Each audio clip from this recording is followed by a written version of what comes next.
My first introduction to astral plane work was with a small offshoot of the de-unfortunate lineage.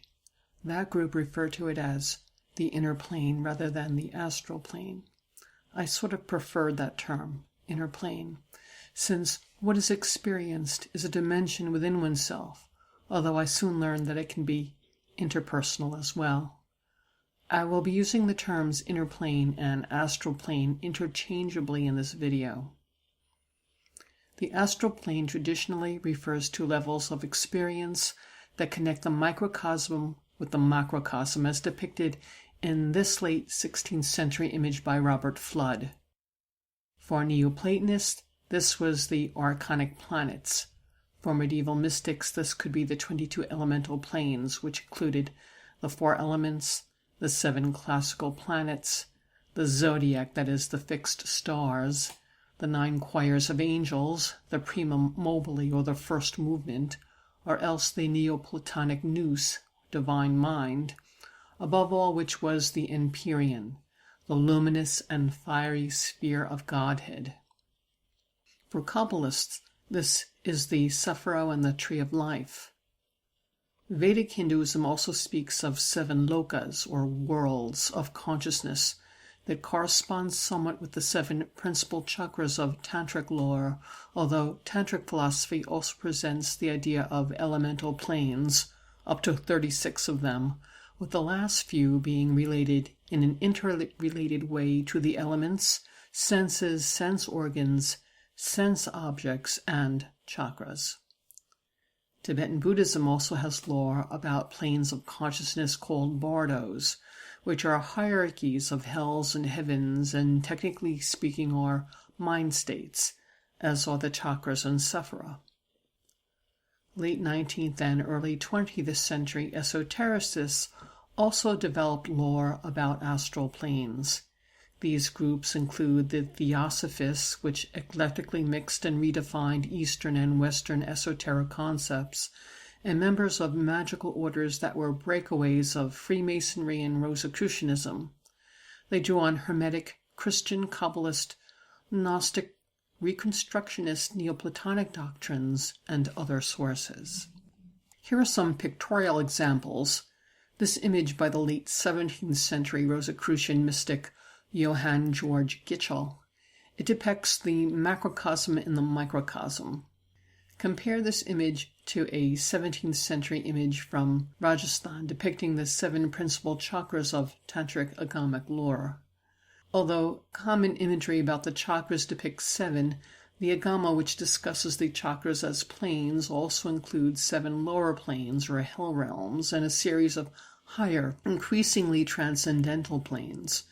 A similar template is seen in the Kabbalist Tree of Life, in which the Qliphoth is an inverted mirror image of the tree, depicting planes of demonic shadow realms.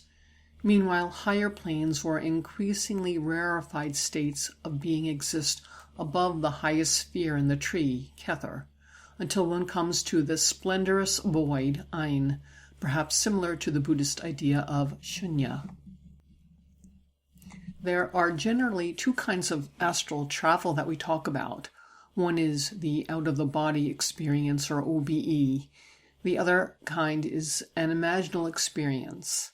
In the former, a person has a sensation of separating from the body, and in the latter, a person follows images that spontaneously arise in his and her mind. People think that they do come out of their bodies during OBEs, but at least scientifically speaking, they may be in a trance or dissociated state set off by irregular electroneurochemical happenings in the brain. Lots of how-to books are available for guidance about inducing an OBE. A person basically has to be deeply relaxed and also sensitized to certain body sensations. In one technique, the practitioner projects an image of a double and very strongly identifies his sense of self, his body sensations and placement, with its form, until he experiences himself from the perspective of the double. This happens effortlessly and spontaneously in about 10% of normal, healthy people, and also occurs as a symptom of disease in persons with epilepsy or schizophrenia. OBEs also more frequently occur during trauma or extreme pain states as a coping mechanism, and of course, in the context of near-death experiences. Once seemingly separated from the physical body, the person may be able to have adventures, as one does in lucid dreaming or certain shamanic trance states. In the non-OBE astral journey, the person goes into a waking dream-like narrative that also can be similar to or the same as the experience of hypnosis. Similarly, adventures and interactions with archetypal symbols and entities can be had. The remainder of this video will only focus on the non-OBE experience. We can call it the Astral Temple, Astral Journeying, or Inner Plane work, or just guided meditation. You don't need to be an expert in meditation or trance states for this practice. In fact, this kind of practice may help hone your ability to focus and concentrate for when you do want to pursue a more traditional form of meditation. You can follow predetermined cues, a setting, a storyline that stimulates the imagination and inner senses, and also provides a navigational map of this inner world. A portal for entry and exit is often imagined, a door, cave, crevice, or some such transitional space that leads between worlds. Begin by either sitting in a comfortable meditative posture or lying on your back. Consider covering yourself with a light blanket or shawl to maintain body heat. Practice slow, relaxed abdominal breathing and relax. Intend to remain alert and, if sitting, maintain good posture. That is, don't become so relaxed that you nod off to sleep. On the one hand, it's a good idea not to be grasping or rigid about the experiences had during these exercises. They should not be coveted or dogmatized, but observed and appreciated in the moment, and then dismissed to create space for new experiences. However, you may want to keep a journal of your experiences. If characters, images, and events that seem archetypal or mythological come up, research them. This task can be as simple as doing a web search, and add any relevant data found to your journal. So again, imagine passing through a portal of some kind into another environment.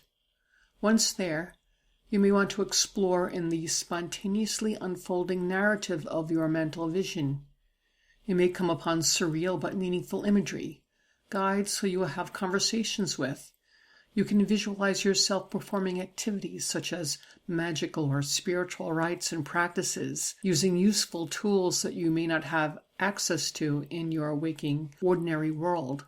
It is especially when you use this inner world for that purpose that you have constructed and are using an astral temple. When you decide to emerge back to full normal consciousness, simply make your way back to the portal of entry and see yourself passing through it and back to normal waking consciousness. It may be a good idea to take a tip from hypnosis to give yourself a useful hypnotic suggestion about feeling rested, healthy, alert, or mindful about fulfillment of a certain intention before ending the astral journeying session. Earlier, I mentioned that inner plane work can provide insight into the interpersonal nature of consciousness. I've been involved in group experiments related to astral plane and dream work that exemplify how we are connected in consciousness. In these experiments, as they pertain to inner plane work, a leader or facilitator would develop an inner plane environment and describe it to a small group of participants. Not too much detail needs to be given, perhaps simply a description of the portal of entry and a few defining features of the setting. Participants visualize and explore and can even build on it. At the completion of the exercise, participants discuss and compare their personal experiences. Later, the facilitator can rearrange or build onto the inner environment and have participants repeat the exercise without knowing about the modifications made. Participants may describe the changes made during the feedback session. And let me end with the caveat that it's very important to only do this type of exercise in a close-knit, sincere, and closely trusted group of practitioners because, yes, you are discovering that you can manipulate a shared reality in the astral sphere of consciousness.